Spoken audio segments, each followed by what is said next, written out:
Honestly speaking, what I did in Eastern Northeast local government as the chairman of that local government 13 years ago, I did it not because I was going to use it to campaign for 2023, 13 years after, but I did them because that was the right thing to do. You can go back to Eastern Northeast local government and these things are verifiable. Like I said on the program like this, I am sure you have 774 local government in Nigeria. I am sure I am the only person, the only local government chairman who beat a police barrack for security of our people. Beat a police barrack and I donated it to the police force of this country. You have, like I said, you have 774. You have that. On infrastructure, road-wise, 2 years and 10 months after our administration, I could count on my fingertip 1, 2, 3, 4, 5, 6, 7, 8 roads asphalted with drains on both sides. Far from that, when it comes to electricity, you could count over 15 transformers bought by the council and installed for our people to use.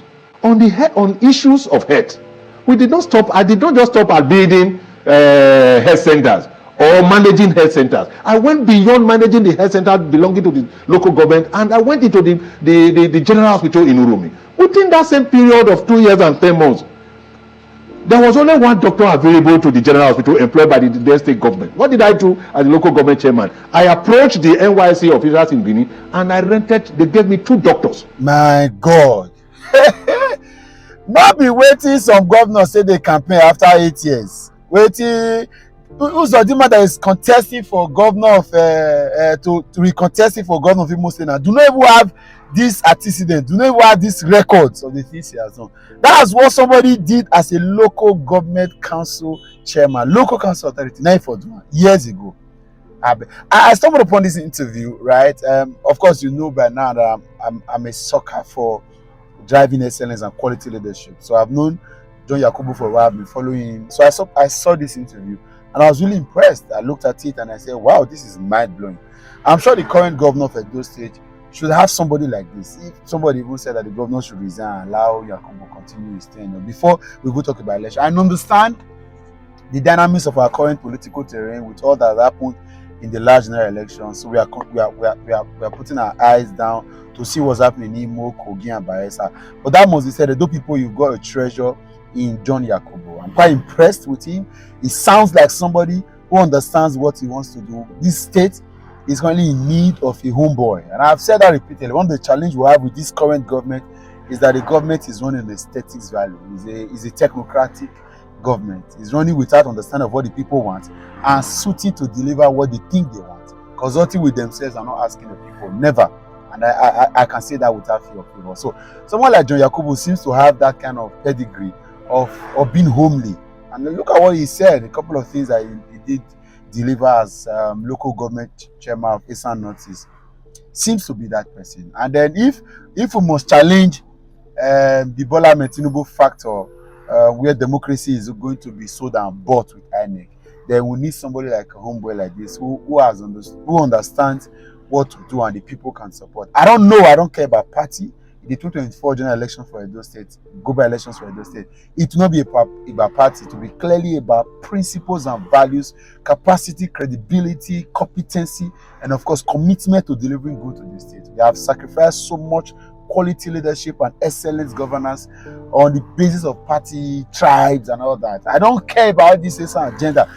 Thank God it's even Esan. So, but I'm not even here to propagate any of this agenda. It will be clearly who deserves it. The rest of the video is here. And he's challenging Obaseki, he's challenging Uzodinma, challenging all these other governors, both present and past. Bring your record. This is John Yakubu. When I watch the video, when I share this video. Edo people, please look out. Let's look out for people like this that have got the credibility, right? And I kind of like John Yakubu. I can't lie. I'll catch you later. On this program. Honestly speaking, what I did in Eastern Northeast local government as the chairman of that local government 13 years ago, I did it not because I was going to use it to campaign for 2023, 13 years after, but I did them because that was the right thing to do. You can go back to Eastern Northeast local government and these things are verifiable. Like I said on the program like this, I am sure you have 774 local government in Nigeria. I am sure I am the only person, the only local government chairman who beat a police barrack for security of our people.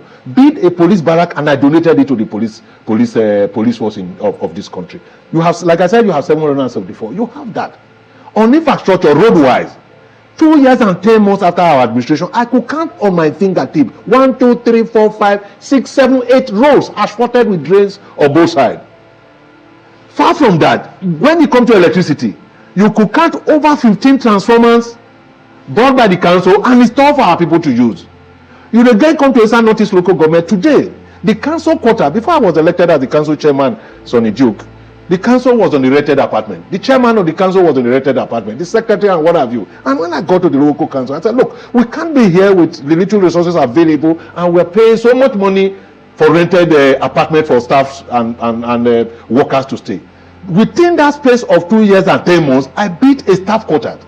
Not just a staff quarter for members of the local government alone. The police, the DPO of Eastern Northeast local government was also expected to enjoy a quota from that staff quota. Because most of the times when you transfer a DPO from Benin to Eastern Northeast local government, the first thing we'll keep doing is either stay in the hotel or begin to look for a place to stay. But because we have beat that, all you needed to do, I really don't know whether they still allow them to use it now, but as at the time I was local government chairman, once you are transferred as the DPO to the local government, you have an apartment waiting for you.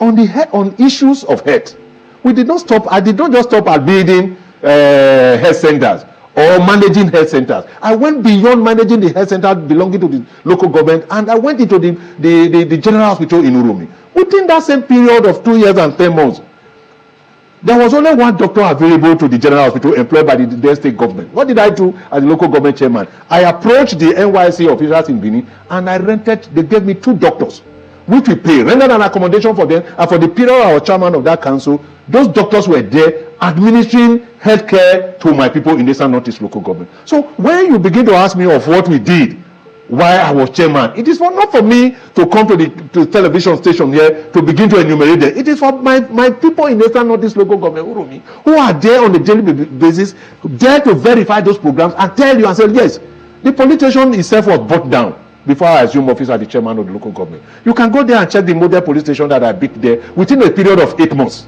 because that was the first project outside the police barrack that we built.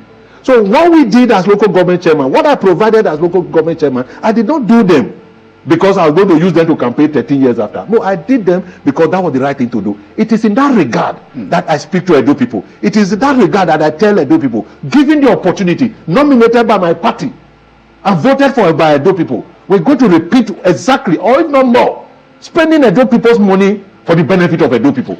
As lofty as these projects are that you just highlighted, yes, it's a platform for you to remind your party members to solicit their support and all of that. Yeah. As lofty as these achievements are, yeah, it's on record that you didn't get a second term in office. Yes, I really may not want to go into that, but I will just say some few things here, because this is known to Edo as a whole.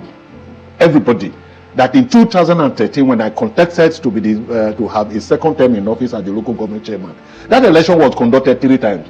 For the 4th time we won, the 2nd time we won. And when the election was conducted for the 3rd time, while we were still in Eastern Northeast local government, counting result, at about 4 p.m., the power that be in Edo under Solomon Ogo and started announcing the result of the election in Eastern Northeast local government. And today, I thank Honorable Justice Eruaga, who was the chairman of it, because I approached the court. I didn't stop there. I approached the court, and she ruled that it was shameful that a result that was not collated was announced in Benin. It's there on record. I still have a copy of that judgment. So that I didn't have a second tenure, not because my people were not ready to vote for me for a second tenure. We were robbed. I was robbed. But I'm happy today, but I didn't have to wait for a second tenure to do what I needed to do for our people.